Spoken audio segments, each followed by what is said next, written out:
Definitivamente creo que fue una de las imágenes más impactantes por el tamaño de la devastación, por el territorio tan amplio que abarca.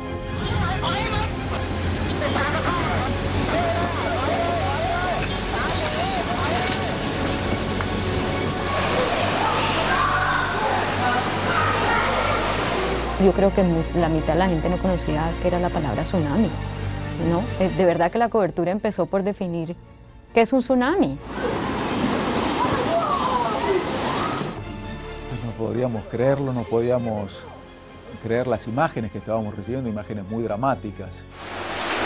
En Tailandia creo que tuvimos acceso a más imágenes, ¿no? A más relatos, a más tomas. No sé, la gente envió más sus iReports.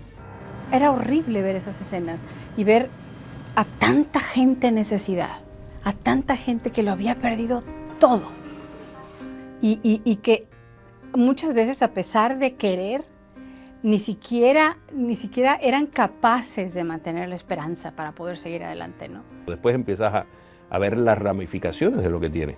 Empiezas a ver que murieron gente que no tan solo eran del lugar, sino turistas que creían que estaban ahí pasando, habían pagado para ir a hacer turismo y el resultado terminaron con la muerte. Porque había muchos turistas latinoamericanos también, entonces había mucha gente que nos preguntaba qué está pasando.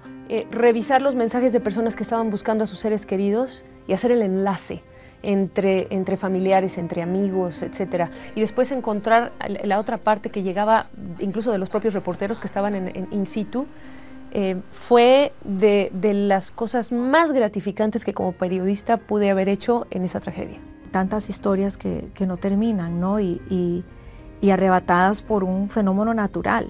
Es diferente. En estos 15 años también uno se pone a pensar en las muertes, en los fallecimientos causados por el ser humano y otros que son tan diferentes, que son por fenómenos naturales.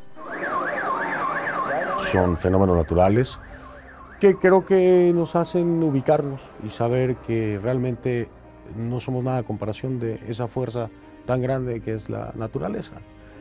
En el momento que decida la naturaleza pues, sacudirse o inundarnos o incendiarnos, somos demasiado pequeños para esas fuerzas, ¿no?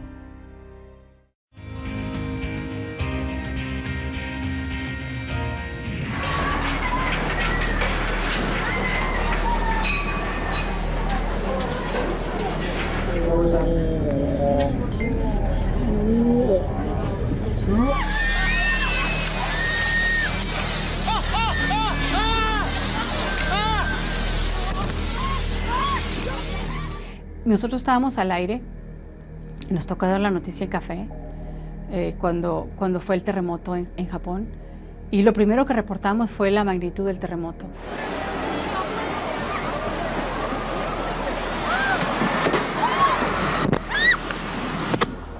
Fue una magnitud enorme la de ese terremoto y nos tocó reportarlo en el programa en la mañana, y momentos después saber que venía un tsunami era como pensar, ¿y ahora qué le viene a esta gente?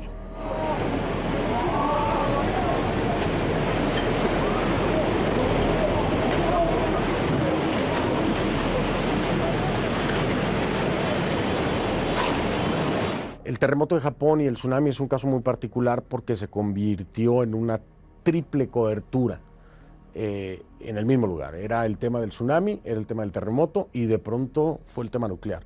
Recuerdo que estábamos transmitiendo con nuestros enviados especiales, con Fernando del Rincón, con Diego Laje, y de un momento a otro nuestro jefe acá dice, no los llamen más, ellos tienen que salir de ahí ya. Fue una de las coberturas más exigentes en mi carrera periodística, la más exigente a nivel concentración, a nivel valor y a nivel demanda de tiempo, porque hay que trasladarse con un sentido lógico en cuanto al cubrir la catástrofe del terremoto, cubrir la catástrofe del tsunami y alejarte de la planta nuclear. Nos puso a todos con los pelos de punta, ¿no? Por la repercusión que podría tener no solamente en la región, sino los vientos, traer, ¿no?, algunas partículas radioactivas, no solamente a Europa, sino o bueno, por la costa oeste, o llegar a América Latina, en fin. El contexto de la ideología del japonés, el idioma y las costumbres le dieron mucho más complicación, por un lado, a nuestro trabajo, y mucho más riqueza. El enfoque que más me llamó la atención del terremoto de Japón fue la reacción de los japoneses. Eso hubiese ocurrido en América Latina, o sea, las imágenes hubieran sido de llanto, de gritos, de vandalismo, ¿no? De quejas de que el gobierno no reaccionó a tiempo, en fin. No fue el caso de los japoneses, y si había dolor era muy contenido.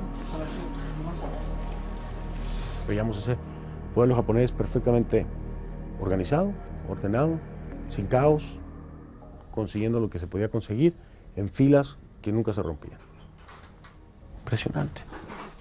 Y hay muy poca gente que logró regresar. Y de hecho, esos héroes de Fukushima, para mí, aunque no los conozco, los héroes de Fukushima son como unas figuras emblemáticas de la palabra héroe.